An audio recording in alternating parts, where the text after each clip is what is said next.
영국에 아주 희한한 이름을 가진 한 여자가 있습니다. 원래 본명이 돈 맥마너스라고 하는 여자인데요, 자선단체를 운영합니다. 아들이 죽고 그것을 기리기 위해서 자선단체를 운영한 것 같아요. 근데 그 자선단체가 좀 잘 홍보되고 기부금이나 이런 게 원활하게 또 들어와야 되니까 그래서 그런 목적을 가지고 이름을 개명했습니다. 근데 그 개명된 이름이 거의 기네스북에 오를 정도로 엄청난 이름이에요. 그 이름이 자그마치 161개 단어로 돼서 제가 한번 읽어드리려고 해도 쭉 해봤더니 A4 3분의 1 정도가 이름이에요. 그러니까 아마 자기도 외우기 힘들지 않을까 들 정도로. 근데 사연이 있더군요. 그 이름에 자기 이름, 그 단체 이름 앞뒤로 해서 그 사이에 이 자선단체를 후원해주는 후원자 이름을 그 안에 다 집어넣은 거예요. 근데 그냥 의미만 그렇게 둔 게 아니라 아예 그렇게 개명 신청을 했어요. 그래서 아마 사인하거나 이름 쓸 때 숨 넘어가게 자기 이름 얘기해야 될 때 정말 이름 부르다가 숨 넘어가지 않을까 생각이 들 정도인데요. 또 재미난 이름에 관한 얽힌 이야기가 있습니다. 피카소 여러분 아시죠? 20세기 나온 아주 최고의 화가, 인상파, 엄청난 이력을 자랑하는 화가죠.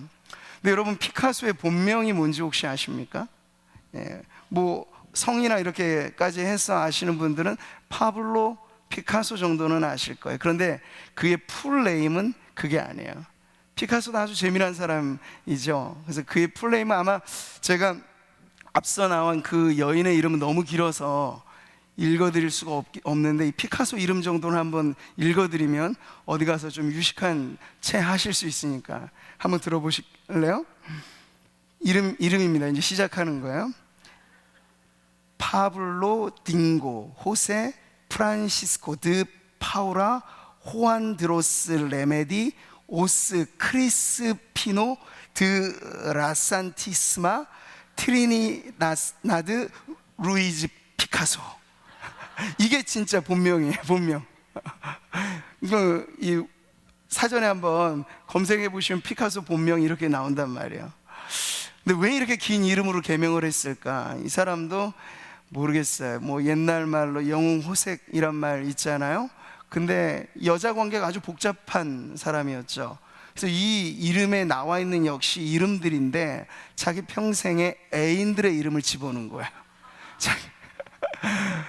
파블로, 피카소, 사이에 있는 이름들이 피카소가 만났던 수많은 여인들, 그 여인들의 이름을 아예 자기 이름 안에 적어 놓아서 본명을 그렇게 개명한 이야기가 있죠. 옛날에 우리 코미디 프로에서 장수에 얽힌 이름을 싹 갖다 붙이면 오래 산다, 그래가지고 나온 이름 혹시 기억하세요? 김수한무, 거북이야 두루미. 이것도 외우기 힘들어요. 삼천갑자 동방삭, 그리고 마지막이 돌돌이, 이렇게 끝나는 이름이거든요. 이것도 엄청나게, 그러니까 장수하는 대상 이름 그걸 다 집어넣은 이름이에요. 근데 재미난 건 피카소가 이름이 길어서 물론 그랬던 건 아니겠습니다만, 이 엉뚱한 사람이 92세까지 살기는 했어요. 이름을 길게 해서 그런 거는 아니겠습니다만, 자 보면 어쨌든 이름 가지고 재미있게 자기 이름을 이렇게 좀 희화화시키고 뭔가 이름 가지고 장난스럽게 하는 경우도 있습니다만, 어쨌든 우리가 이름이라고 하는 건 그 사람을 대변해 주는 거죠. 그러니까 이름은 아주 중요한 거예요. 사실은 그래서 아무렇게나 지으면 안 되죠. 아무렇게나 지으면 안 돼요. 요즘도 예수 믿지 않는 사람들, 세상에 있는 사람들은 그래서 상호명 짓거나 이름 개명할 때 어디 갑니까? 장명소라고 하는 데를 가요. 장명소 가서 돈 주고 이름 지으면 뭔가 좀 있어 보이는 게 있는지 모르겠어요. 근데 어쨌든 장명소가 아직도 이게 성황리에 활약하는 거 보면 많은 사람들이 이용을 한다는 얘기죠. 90년대 상영되었던 영화 중에 늑대와 추물이라는 영화 있습니다. 이것도 아주 재미난 이름들이 많이 나오는 영화예요. 보면 케빈 코스트너라고 한 사람이 제작, 감독, 주연까지 해서 아카데미상 9개 부문을 휩쓸어서 그 당시 흥행에도 성공했는데, 남북 전쟁 당시에 장교가 어찌어찌 하다가 그 원주민 인디언 속에서 함께 살아가고 사랑하는 사람 만나서 뭐 하는 그런 이야기이죠. 근데 거기 재미난 인디언들의 이름이 한때 유행을 했습니다. 주먹 쥐고 일어서, 이게 사람 이름이에요. 새를 발로 차, 뭐 이게 이름이고, 머릿속에 바람, 이게 이제 인디언들의 이름인 거예요. 물론 나름의 인디언들이 이름을 짓는 방식, 그들의 기술이 있어서 이제 이런 이름이 나오는 건데, 영화 이름 늑대와 추물도 사람, 그 인디언 방식의 이름인 거죠. 자, 제가 처음에 이렇게 여러 가지 이름에 얽힌 이야기들을 들려드리는 이유는요, 우리가 앞으로 이제 계속해서 하나님의 이름에 대한 탐구를 해 나갈 겁니다. 근데 결국 세상에 있는 여러 가지 많은 이름들 뿐만 아니라 성경이 가르쳐주는 하나님의 이름을 우리가 제대로 이해한다는 건 하나님을 올바로 알아가는 아주 첩경이 될 수 있어요. 가장 빠른 길. 그렇기 때문에 우리 금요철에 더욱이 하나님을 우리가 제대로 알아야 제대로 기도할 수 있잖아요. 기도가 그냥 허공에 외치는 소리가 되지 않고 정확하게 하나님께 상달되기 위해서는 하나님이 어떤 분이신지 알고, 그 하나님께 우리의 기도가 상달되도록 믿음의 부르짖음이 있어야 되기 때문에 기도시 매우 유익한 것이 바로 하나님의 성경에서 계시된 그 이름을 아는 것, 그 이름에 걸맞게 하나님을 부르는 것, 그것이 우리의 기도 생활을 한 단계 더 업시키고 더 풍성하게 그렇게 이끌어가게 될 줄 믿습니다. 이제 이번 주일 되면은 벌써 계절이 백로로 되죠. 백로가 뭔가요? 하얀 이슬 맺히는 가을. 이제 아침 저녁 일교차가 제법 있어서 이슬이 맺혀지는 본격적인 가을이라는 거죠. 그래서 가을 되면 한번 평상시에 안 읽던 책도 한번 좀 읽고, 시도 한번 읊고, 뭐 시 다른 데서 찾으실 거 있나요? 시편 읽으면 되죠. 그래서 가을에 걸맞게 이제 시를 제가 또 오늘 말씀을 나누는 건데요, 이름에 얽힌 아주 좋은 시가 한 수 있습니다. 여러분 다 아시는 시일 거예요. 김춘수 시인의 꽃이라는 시인데, 이 시는 오늘 이제 우리가 그 이름이 그 사물의 존재의 의미와 어떻게 연결되어 있는지를 아주 사실은 좀 심오한 시죠. 철학적인 시이기도 하고 그것을 잘 드러내는 시인데, 여러분이 백로가 접어드는 이 가을에 소녀적 감수성을 가지고 아름다운 시 한 편 읽는다고 생각하시고 화면에 띄워드리는 시 같이 한번 읽어보도록 하겠습니다. 자, 제목이 꽃이죠. 꽃. 김춘수. 같이 읽습니다. 글씨가 보이세요? 보이시죠? 시작. 내가 그의 이름을 불러주기 전에는 그는 다만 하나의 몸짓에 지나지 않았다. 내가 그의 이름을 불러주었을 때 그는 나에게로 와서 꽃이 되었다. 내가 그의 이름을 불러준 것처럼 나의 이 빛깔과 향기에 알맞는 누가 나의 이름을 불러다오. 그에게로 가서 나도 그의 꽃이 되고 싶다. 우리들은 모두 무엇이 되고 싶다. 너는 나에게, 나는 너에게 잊혀지지 않는 하나의 눈짓이 되고 싶다. 아멘 하시는 분이 또 나오셔요. 근데 오늘 성경의 말씀을 우리가 이해하면 이 시가 정말 하나님을 이해하는 데 있어서 참 좋은 시다라고 하는 걸 알게 되실 텐데요. 여기 뭐 제가 이 일반의 시를 해석하는 시간이 아니니까 이 시를 제가 언급을 하지는 않겠습니다만, 여러분이 이후에도 한번 좀 읽어보세요. 오늘 하나님의 이름과 관련된 설교를 할 때 이 김춘수 시인의 꽃이라고 하는 시를 그런 의미에서 여러분이 재해석해서 읽어보시면 하나님과 우리 사이, 그러니까 얼마나 오묘한 관계가 되는지를 알게 될 것입니다. 자, 성경으로 말하자면 하나님의 일종의 하나님의 자소서라고 할 수 있어요. 자기소개서. 성경 전체의 주인공이 하나님이시잖아요. 창세기부터 계시록까지 우리는 여기서 하나님이 어떤 분이신가를 배우는 거죠. 그런 의미에서 자소서라는 거예요. 그리고 성경은 말하자면 하나님의 이력서입니다. 하나님이 어떠한 일을 행하셨는지, 이스라엘 백성을 출애굽시키시면서 시작된, 하나님이 태초에 말씀으로 천지를 창조하신 이 모든 역사가 하나님의 이력이죠. 그러니까 성경을 통해서 우리는 하나님의 자기 소개, 하나님의 이력을 눈여겨보는 것인데, 여러분, 그런 관점에서 애둘러 말할 것 없이 가장 확실하게 새겨져 있는 바로 그것이 성경 안에 나오는 하나님의 이름이라고 하는 거예요. 여러분, 이름은 그 대상의 정체성이라고 할 수 있는데, 성경에는 곧 이 하나님의 이름이 뭐 연관해서 수식해서 붙여지는 이름이 꽤나 많다는 사실을 우리가 알게 됩니다. 그러니까 성경 원어로 이렇게 불려지는 것도 있겠습니다만, 일반적인 의미에서 결국 하나님이 어떤 분이신가를 수식하는 이름들이 성경 곳곳에 엄청나게 많이 나온다는 걸 알 수 있어요. 그러니까 그것만 여러분이 먼저 취합해서 알아가면 이 방대한 성경 전체를 통해서 우리가 하나님이 어떠한 분이신가를 아는 게 목표인데, 빠르게 집약된 하나님의 그 이름을 통해서 하나님 어떠한 분이신지를 알아갈 수 있다는 거죠.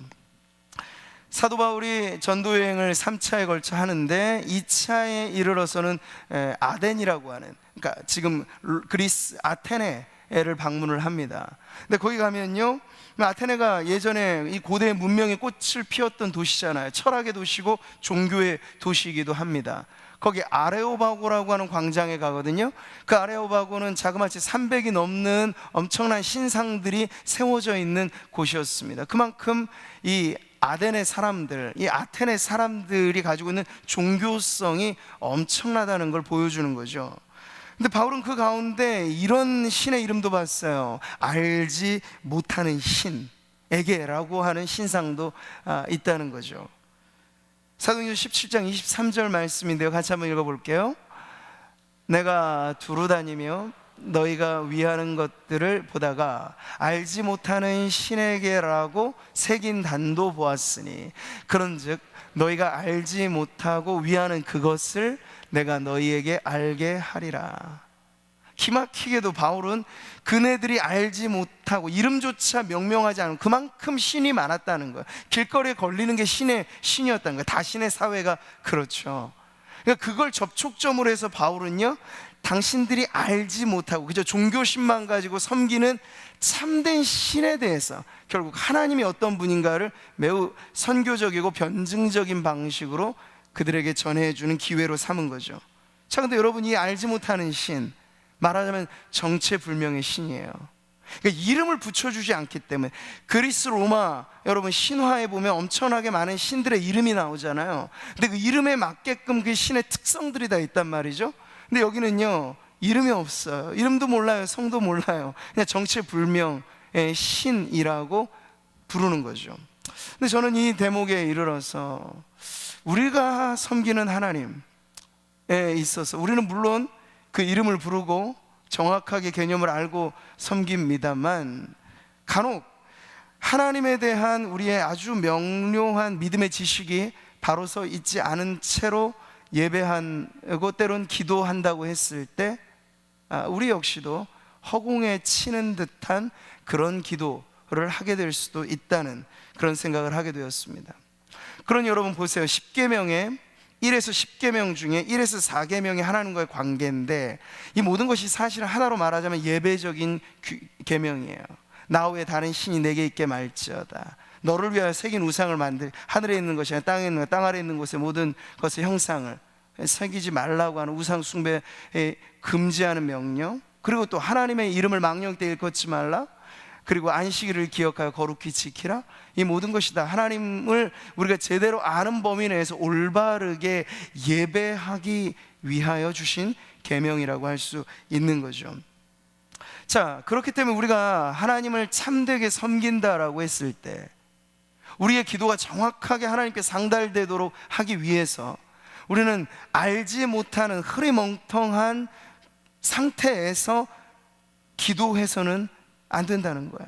명확하게 우리가 기도할 때 그 기도가, 우리가 정말 엘샤다이 하나님, 그러니까 앞으로 이제 그렇게 하나하나 볼 거란 말이죠. 전능하신 하나님의 능력이 필요할 때 여러분 애둘러서 말할 필요가 없어요. 엘샤다이 하나님을 부르는 거예요.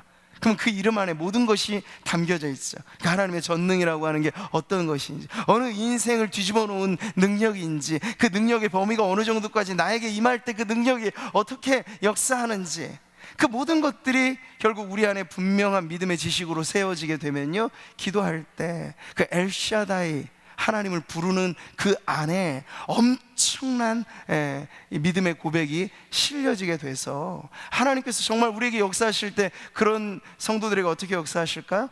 엘샤다이 하나님으로 역사하시는 거예요. 전능하신 하나님으로 역사하시는 거죠. 자, 여러분, 하나님의 이름 부르는 것에서부터 사실 기도는 시작된다는 거죠. 주님 가르쳐 주신 기도도 그렇지 않습니까? 모든 기도의 첫 자리에는 부름말이 있습니다. 부름말. 하늘에 계신 우리 아버지 되신 하나님을 부름으로써 주님의 기도가 우리에게 가르쳐졌잖아요. 그러니까 누군가 이름을 부른다는 것은 그 대상과의 소통의 첫 단추입니다. 첫 시작이라고도 할 수 있겠죠. 그러니까 그 이름에 담긴 의미를 우리가 분명히 알고 불러야 기도가 하나님과의 거룩한 소통이 될 수 있다는 거예요. 소통이 될 수 있어요. 기도 응답이라고 하는 거, 그 소통이 될 때 나오는 거잖아요. 근데 응답을 못 받는다는 건 뭐죠? 불통인 거예요. 이야기는 하고 우리가 말하긴 하지만 일방적인 것. 그러니까 하나님께서 그 배교의 시대 이사야 선지자를 통해서 여호와의 팔이 짧아서 돕지 못하는 게 아니다 라고 말씀하시잖아요. 그러니까 그네들이 그때에도 종교적인 언어로서의 기도는 있었고 예배도 있었지만 응답을 받지 못했어요. 그 이유가 뭘까요? 하나님이 정확히 어떤 분이신지 모르고 그들의 종교적인 의식만. 그래서 말씀하잖아요. 이 백성이 입술로는 나를 경외하지만 실제 삶은 어때요? 나와 멀고 멀도다 라고 주님께서 말씀하신 거죠. 자, 기도의 대상으로서 하나님 명확하게 우리에게 와닿으면 기도가 분명합니다. 그런데 반대로 하나님의 이름을 알고 하나님의 이름에 담긴 뜻을 알아 분명하게 하나님을 찾지 못하면 기도가 흐릿해지는 거예요. 기도가 흐릿해지는 거예요. 김소월 시인의 이 초혼이라는 시 있죠. 오늘 제가 시를 여러 편 소개시켜 드리는데요, 다 아는 시잖아요. 국어 교과서에도 나오는 김소월의 초혼이라는 시. 이건 옛날, 지금은 이제 그러지도 않아요. 옛날 시대의 장례 풍속 중에 미신이긴 하죠. 죽은 사람의 이름을 부르는 관습이 있었어요. 3번 정도 이렇게 부른다거나, 그게 일종의 고복 의식이라고 하는 게 바로 초혼이에요. 그러니까 그다지 좋은 전통은 아니죠. 근데 김소월의 시 초혼은 바로 그러한 맥락에서 나오는 시인데, 그 첫 단락부터 연부터가 이런 내용으로 있잖아요. 산산이 부서진 이름이요, 허공 중에 헤어진 이름이요, 불러도 주인 없는 이름이요, 부르다가 내가 죽을 이름이요. 이렇게 나와 있어요. 그러니까 죽은 사람의 이름을 부른다라고 했을 때 그 느껴지는 감정이 아주 서정적으로 강렬하게 사실 와닿는 아름다운 시이기도 하죠. 그런데 이 시는 한계가 있어요. 이미 죽어버린 사람의 이름을 부른다고 했을 때 그 이름은 허무한 이름이에요. 그러니까 불러도 대답 없는 이름이에요. 주인 없는 이름이에요. 부르다가 내가 죽을 이름이라고 말하는 거죠. 그러니까 이런 초혼 의식은 사실상 죽은 이에게 들려지는 이름이 아니라, 장래 모든 풍습은 다들 그런 것이거든요. 남아있는 이 땅의 사람들을 위한 어떤 위안, 그것이 장래의 풍습으로 굳어져 있는 것들이 참 많죠. 초혼이라고 하는 것도 그런 거예요. 죽은 이의 이름을 부르는 것. 자, 그런데 이 시와 여러분 비교할 때 우리 하나님의 이름은 전혀 다르다는 거예요. 하나님의 이름은요, 산산이 부서진 이름이 아니에요. 허공 중에 헤어지는 이름이 아니고, 불러도 주인 없는 이름이 아니고, 부르다 내가 죽을 이름이 아니고, 정반대죠. 어떤 이름인가요? 하나님의 이름은 부르면 응답하는 이름이에요. 부르기에 내가 사는 이름이에요. 그 이름을 부를 때 역사가 일어나는 이름이에요. 살아있는 이름이고 우리에게 생명을 주는 이름이에요. 기적을 일으키는 이름이에요. 치유와 회복을 일으키는 이름이에요. 그러니까 그 이름을 부른다라고 하는 것에 우리의 믿음이 얼만큼 담겨져 있느냐.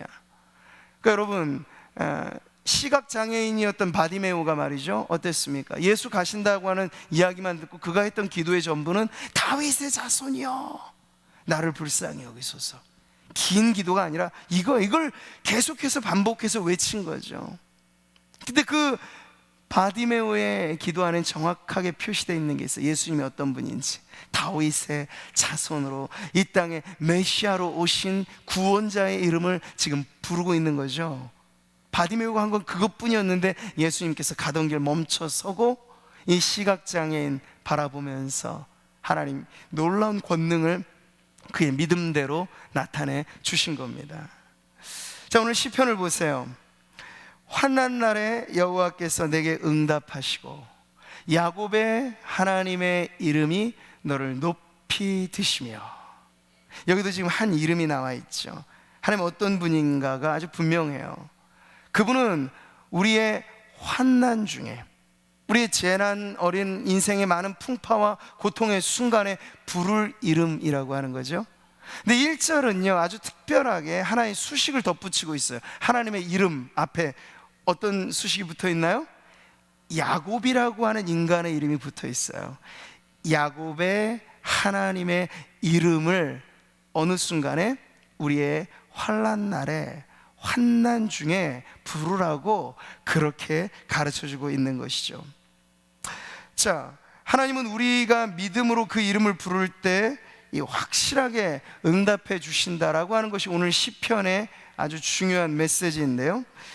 그렇게 우리가 우리의 어려움 중에 하나님의 이름을 부를 때, 그 이름을 불러 기도할 때 하나님은 정확히 이렇게 응답하신다는 거예요. 또 다른 시편을 같이 한번 읽어보겠습니다. 내가 여호와를 기다리고 기다렸더니 귀를 기울이사 나의 부르짖음을 들으셨도다. 나를 기가 막힐 웅덩이와 수렁에서 끌어올리시고 내 발을 반석 위에 두사 내 걸음을 견고하게 하셨도다. 그러니까 환난 중에 부르는 그 이름, 야곱의 하나님의 이름을 부르며 기도할 때 하나님 어떻게 응답하신다고요? 그렇게 기다리고 기다리는 인생에게 기가 막힐 웅덩이와 깊은 이 수렁에서 말이에요 끄집어내신다는 거예요. 건져내신다. 기적적인 구출을 하신다는 거예요.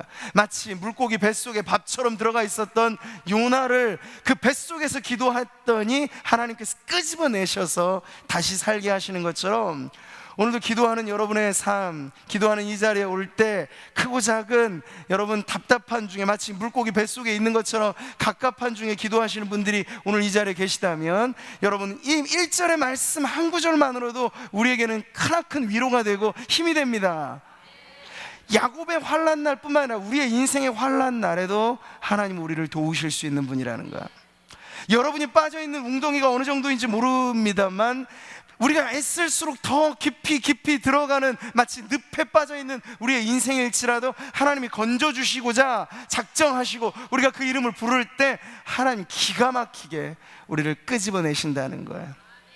그러니까 1절의 이 말씀은요 야곱의 인생에 찾아오신 하나님을 소개시켜주고, 그래서 그것이 하나의 고유명사처럼 딱 붙어있는 거예요. 야곱의 하나님의 이름. 근데 이 시를 읽는 모든 성도들에게 있어서 야곱의 하나님의 이름이라고 하는 그 이름이 어떤 뜻을 갖고 있는지를 가르쳐 줌으로써 그 이름을 부른다는 것이 오늘 우리들에게 어떠한 고백인가를 지금 가르쳐 주고 있는 거죠. 저 여러분 보세요. 야곱의 하나님의 이름 참 특별한 이름이죠. 여러 많은 사람들이 아니에요. 지금 제가 봐도 여기 앉아 계신 성도님들이 얼마나 많이 있으세요. 일일이 그 이름을 부르기에 다 부를 수 없는 많은 분들이 계시잖아요. 근데 만약 하나님이 우리를 아신다는 건 어떤 걸까요? 우리에게 집단적으로, 저는 인간이기 때문에 집단적으로 볼 수밖에 없죠. 근데 하나님은 그렇지 않으세요. 여기 앉아 계신 모든 분들 한 분 한 분을 개별적으로 아신다는 거예요. 여러분 이 믿음이 너무 중요합니다. 우리가 이 세상과 그리고 특별히 오늘날과 같이 집단주의가 더 극에 달하고 있는 이 세상 보세요. 우리가 민주주의 국가를 산다고는 하지만 거의 전체주의 느낌이 들 정도로 여론은 뭐 아니면 도예요. 흑 아니면 백이에요. 그 안에 다양성은 없어요. 그런 시대에 우리가 자칫 함몰되기 쉬워요. 군중의 무리로. 그리고 정치인들은 정확하게 그걸 잘 활용하죠. 군중 심리라고 하는 걸 어떻게 활용하는 법을 잘 아는 사람들이 정치인들이라고요.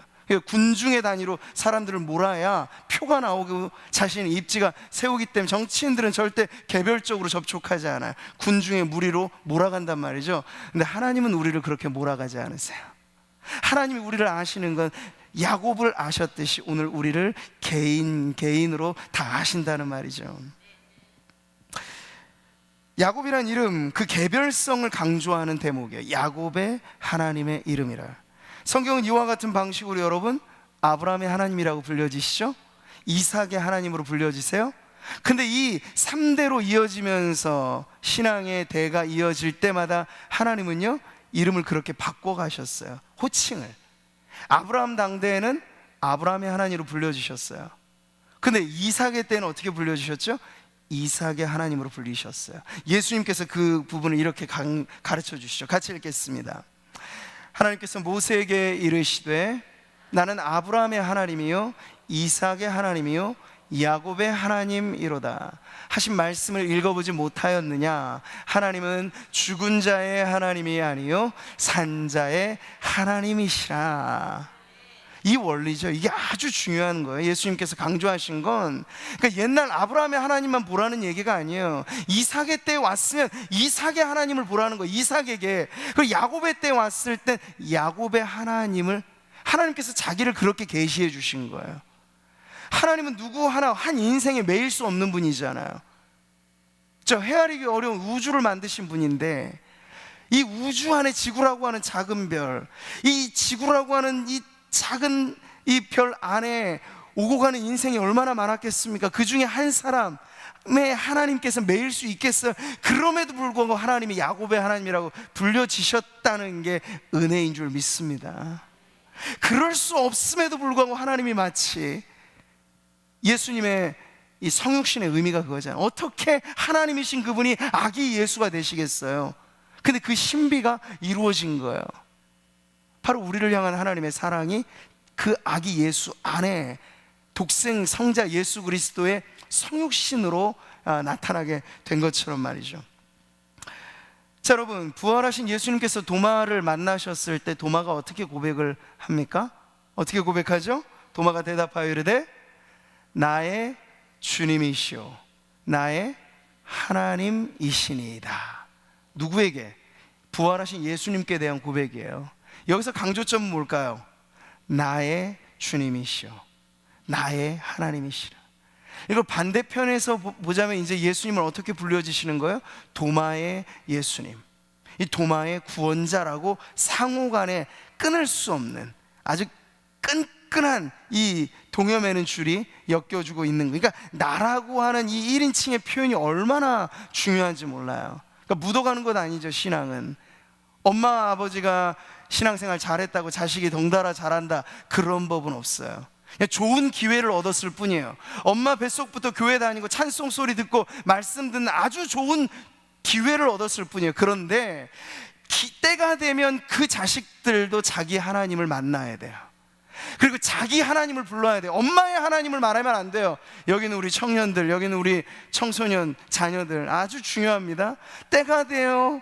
야곱에게 찾아오셨듯이 이제 아브라함의 하나님 아니고 이삭의 하나님 아니고 야곱의 하나님이라고 불려진다는 건 우리 자녀들이 그 자녀들의 이름으로도 하나님이 불려지실 때가 와야 된다는 거죠. 그걸 말할 때 인격적인 신앙이라고 말을 하는 겁니다. 그러니까 무슨 체험이 요란하다 그걸 강조하는 게 아니고 체험이 어떻든지 간에 그러니까 모태로부터 교회에 나왔든 아니면 중간에 나왔든 어떤 경우든지 간에 신앙이라고 말했을 때는 도마의 고백이 돼야 된다는 거예요. 나의 주님이십니다. 나의 그러니까 마틴 루터는 기독교는 1인칭 소유격이라고 말했어요. 나의 하나님에 대한 고백이 없으면 그분의 하나님, 그의 하나님, 당신의 하나님, 그럼 나와는 아무런 상관없는 거죠. 그러나 우리는 결국에 이르러 마지막 인생의 종착점에 누가 우리를 구원해 주시겠어요? 나의 하나님이. 사망의 음침한 골짜기를 지날 때 배우자도 자식도 누구도 그 강을 건네주지 못할 때 나의 구원자이신 예수님이 나를 구원해 주신다는 거예요. 그러니까 여러분 이 부분에 있어서 정확하게 여러분 고백이 되셔야 됩니다. 나의 하나님. 야곱의 하나님의 이름 이것은 여러분, 이 야곱의 이 이름 안에 바로 야곱의 인생 가운데 하나님의 이름이 새겨지는 순간이 있었다는 걸 가르쳐 주고 있죠. 그러니까 하나님의, 마치 말하자면 친필 사인이 딱 정해져 있는 인생이 바로 야곱이라고 하는 거예요. 우리가 야곱의 일대기를 다 볼 수는 없겠습니다만 야곱의 하나님으로 불려진 그 첫 만남의 순간은 우리가 알아요. 언제죠? 창세기 28장에 나오는 베델의 사건. 그 베델의 사건, 여러분 얼마나 기막힌 만남입니까? 형에게 도망자가 돼서 이제 허벌판, 가진 것 아무것도 없고 돌베개하고 누워 자야 됐던 그 처량한 신세. 근데 돌베개하고 자는 그 밤에 찾아오신 거예요. 느닷없이, 예고 없이, 갑자기. 그 하나님이 찾아오셔서 하나님을 계시해 주셨어요. 그랬더니 그 밤에 하나님과의 만남의 사건 이후에 야곱이 변하죠. 하나님을 알게 되어, 그러면서 그가 머물렀던 그 지명을 이름하여 루스에서 베델로 바꿔버립니다. 성경 말씀이 그렇게 나오죠. 야곱이 아침에 일찍이 일어나 베개로 삼았던 돌을 가져다가 기둥으로 세우고 그 위에 기름을 붓고, 아주 초라한 사실 제단이에요. 근데 상관없죠. 왜냐하면 하나님과의 만남이 있는 장소를 기념하는 거니까. 하나님도 탓하지 않아. 야, 너 제단이 왜 이렇게 형편없니? 그게 아니에요. 야곱이 돌단을 쌓았어요. 돌베개를 가지고. 자, 그랬을 때 그곳의 이름을 베델이라 하였더라. 원래 이 성의 옛 이름은 루스예요. 근데 성경은 루스의 이름을 우리에게 더 이상 가르쳐주지 않아요. 지명이 바뀌어져 버렸어요. 하나님 만남의 사건으로 이 지명이 바뀌어져 버렸다고요. 베델이 뭡니까? 자고 일어나 벌떡 깨어서 야곱이 놀랬죠. 아, 두렵도다 이곳이요. 하나님을 만났더니 야곱 안에 찾아든 이 경건한 두려움이 생긴 거예요. 그래서 그가 말하죠. 하나님의, 죄송합니다, 하나님의 집이고 하나님의 문이라고 그가 고백하면서 그 이름을 담고 있는 베델이라고 하는 지명으로 바꿔놓은 거예요. 이제 바뀌어집니다. 야곱의 인생 어떻게 해요? 더 이상 아브라함의 하나님만 아니에요, 이삭의 하나님만 아니에요. 이제 하나님은 나의 하나님으로 찾아오신 거예요. 그래서 야곱과 함께 하신 하나님은 야곱의 하나님으로 불려지신 거예요. 여러분, 이 의미가 담고 있는 뜻을 한번 생각해 보세요. 제가 말씀드렸죠, 공간적인 의미에서는 우주를 만드신 분이 하나님이시라고요. 근데 그 우주에서 야곱이라고 하는 먼지도 아닐 정도로 아주 작고 작은 인생 가운데 찾아오신 하나님이 마치 그 인생과 결부되어 떨어질 수 없는 유일무이한 존재가 되셨다는 거, 야곱의 하나님으로 불려지셨다는 거, 엄청난 사건인 거죠. 그래서 이제 도망자, 처량한 신세, 그 밤에 노숙했던 야곱의 인생이 그 만남을 통해서 이제 결국에 변화되기 시작해서 야곱의 인생은 베델에서 출발해서 베델로 돌아오는 인생이 결국 창세기에 야곱의 아주 중요한 인생의 내용이 되는 거죠. 그리고 오늘 우리들에게 이 사건이 있었기 때문에 아름다운 찬송도 우리가 이렇게 부르는 거예요. 내 고생하는 것 옛 야곱이 돌베개 베고자 갔습니다. 꿈에도 소원이, 꿈에도 소원이 늘 찬송하면서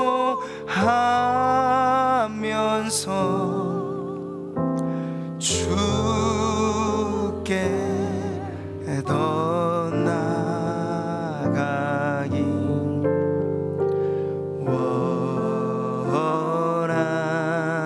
원합니다. 야곱이 잠 깨어 일어난 뒤, 야곱이 잠 깨어 일어난 후 돌단을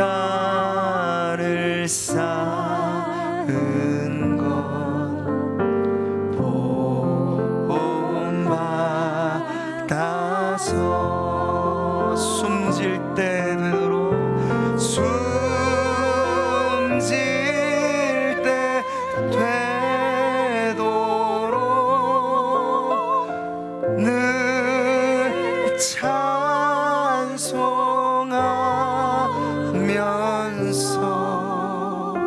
주께 더 나아가니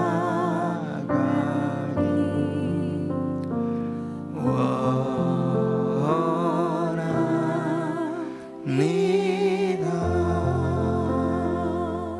할렐루야.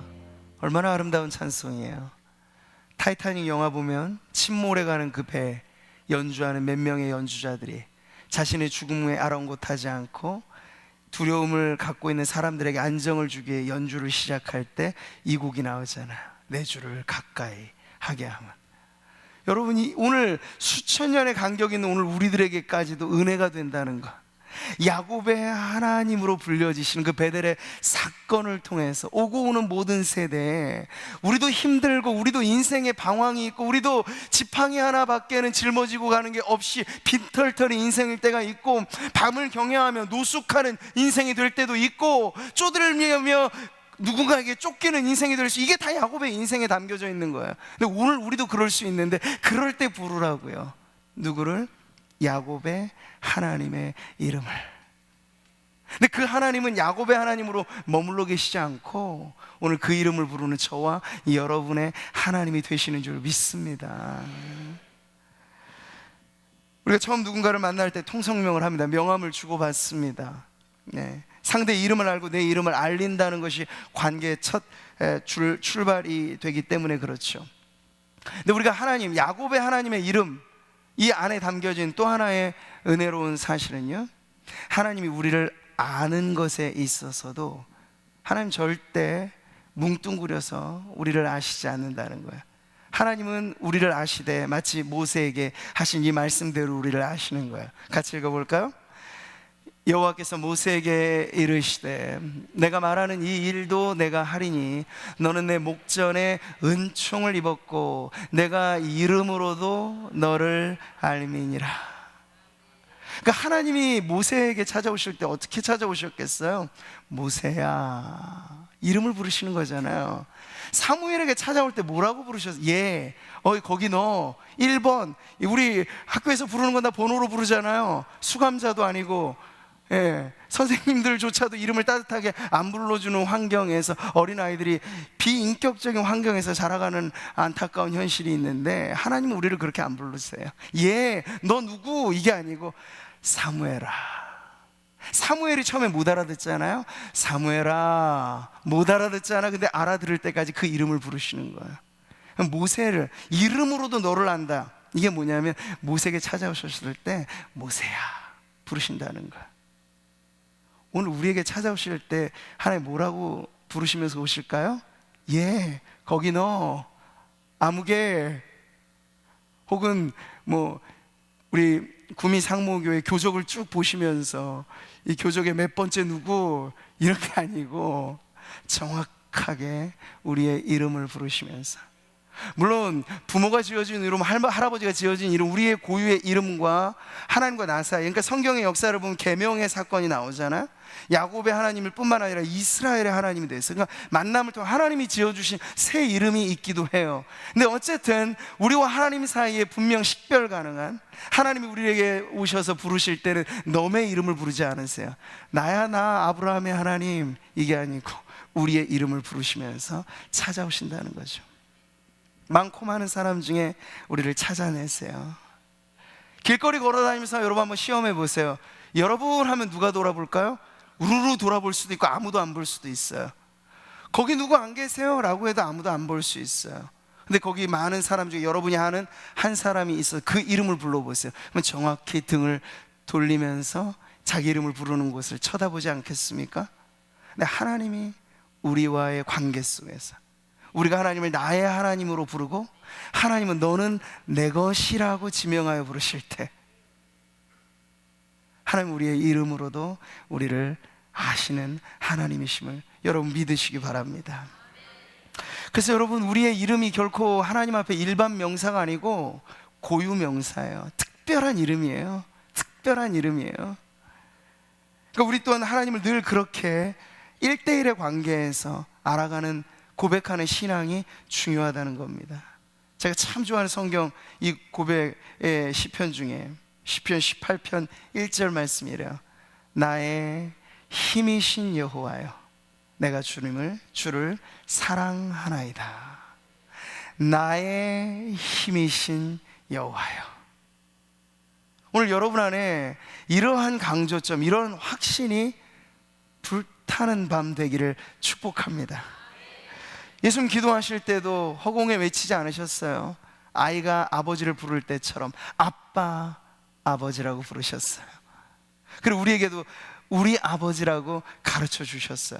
그러니까 기도는 언제나 하나님을 어떻게 부르느냐에서부터 출발된다는 걸 여러분 기억하신다면, 오늘 이 말씀대로 우리가 환난 중에 어렵고 힘들 때마다 바로 나의 하나님을 부르고, 그 하나님은 야곱이 처량하게 인생의 나그네길에 접어들었을 때 야곱은 모르는 그 부지불식간 느닷없이 하나님의 일방적인 은혜로 찾아오셨던 그 하나님을 우리가 믿음으로 부른다는 것, 그럼 우리의 인생에도 여전히 누구 하나 관심 가져주지 않고 홀로 버려진 듯 우리의 삶이 외로울 때 하나님 느닷없이 찾아오실 수 있는 분이라는 믿음의 고백이 이 안에 담겨져 있는 것이죠.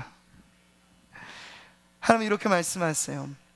임마누엘 되신 그분은 우리를 마치 어미가 자식을 잊지 않는 것처럼 분명하게 우리의 이름을 부르시면서 우리를 아신다고 말씀을 하시죠. 이사야 선지자는 이것을 아름답게 이렇게 가르쳐주고 있습니다. 같이 읽어보죠.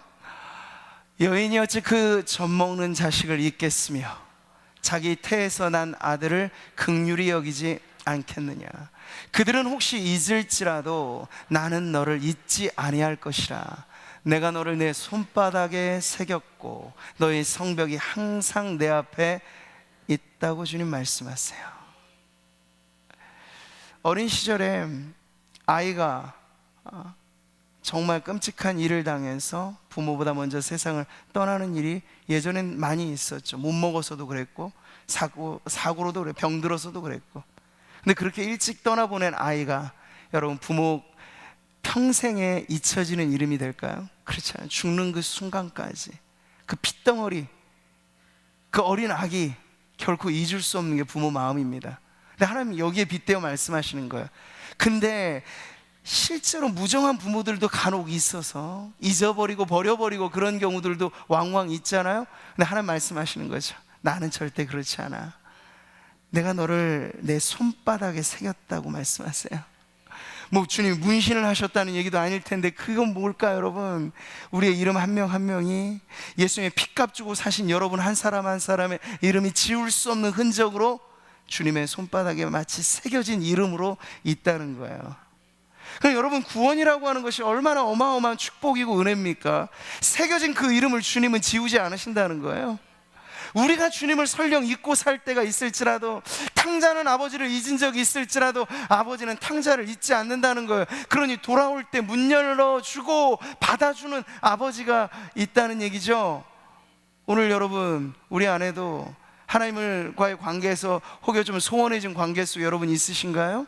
예전에 뜨거웠던 한때가 추억이고 지금은 멀리 몸으로는 이 자리에 있지만 우리의 마음은 나의 하나님이라고 하는 그 부름에 전적으로 우리의 마음이 악센트가 거기에 찍혀지기가 좀 맹숭맹숭하고 좀 낯이 좀 부끄럽고 그런 경우가 있으신가요? 그 상관없어요.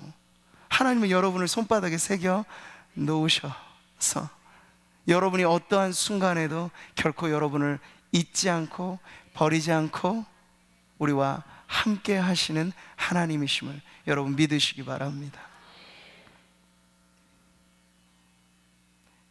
윤복희 권사님이 예전에 불렀던 찬양은 아닌데 아주 은혜로운 노래가 있죠. 여러분, 내가 만약 외로울 때면 누가 나를 위로해 줄까? 근데 여러분이 없을 때가 있다고요. 사실 여러분 하면 딱 떠오르는 사람 있으면 좋은데, 인생을 살다가 여러분이라고 하는데 아무런 이름도 떠오르지 않고 나를 쫓아온 빚쟁이들의 이름이 떠오르게 될 때 더 난감하게 될 때가 많이 있다고요. 근데 내가 만약 외로울 때, 야곱처럼 홀로 있을 때, 내 아버지도 나를 도와주지 못할 때, 형제들도 나를 다 떠났을 때 누가 나를 위로해 주지? 우리의 이름을 손바닥에 새기신 그분, 우리의 환난 날에 우리를 도우시는 그 이름, 하나님께서 바로 그 순간에 우리의 유일한 벗이 되시고 우리의 유일한 친구, 아비, 어미, 이 모든 것을 포함해서 우리와 떨어지지 않는 피로 맺어진 관계, 예수님의 보혈 안에 맺어진 관계 속에 하나님이 우리에게 찾아오시는 줄 믿습니다. 오늘 우리가 불렀던 찬송처럼 여호와의 이름은 견고한 망대입니다. 그래서 의인은 그리로 달려가 안전함을 얻습니다. 이제 우리가 앞으로 계속해서 구체적인 그 이름들을 알아갈 때마다 오늘 우리가 하나 배웠던 이 이름, 이 안에 담겨진 의미, 야곱의 하나님의 이름으로 불려지시기를 기뻐하셨던 하나님이 이제 성경은 완간되어서 더 이상 추가적인 계시는 없습니다만 우리가 천국 가서 하나님이 부르실 때 우리의 이름으로 하나님이 불려지시기를 부끄럽게 여기지 아니하실 줄 믿고요, 우리가 그런 인생 되고자 하나님의 이름이 우리를 통하여 빛을 발하기를 바라는 마음으로 살아가야 될 줄 믿습니다. 저로 말하자면 조준한 목사의 하나님이라고 불려질 때 그게 부끄러움이 되지 않을 수 있다면 한평생 살 때 어떤 일을 했느냐보다도 그래도 그 인생 성공한 인생이 아닐까요? 저와 여러분 마찬가지라고 믿습니다. 세상이 알아주는 방식에 따른 성공만을 너무 집착적으로 추구하지 마세요. 하나님이 여러분의 이름으로 불려주실 때 부끄럽지 아니하실 정도의 삶이라면 성공한 인생 아니겠습니까? 여러분이 나중에 모르겠어요. 장관이 되려고 청문회 자리에 앉으시게 될 때가 있으실지도 모르겠고 그래봤자 몇 년 임기 지나면 끝입니다. 누구도 알아주지 않아. 10년 전에 그 장관이 누구였는지 누구도 몰라요. 거기에 우리의 목숨을 걸 이유는 없습니다. 그럼 우리가 목숨 걸 하나의 이유가 있다면 영원한 그 이름을 위하여 하나님의 이름이 존귀히 여김을 받으시는 것이 오늘 내 삶의 이유와 목적이 되도록, 하나님은 나의 하나님이 되고 나는 하나님의 자녀가 되어서 이 상호간의 아름다운 관계 속에 우리가 하나님을 부를 때마다 우리 하나님이 우리의 이름을 부르시며 내가 너와 함께 하노라 말씀하시는 축복, 이것을 풍성히 받아 누리시는 우리 모든 성도님들 되시기를 주님의 이름으로 축복합니다.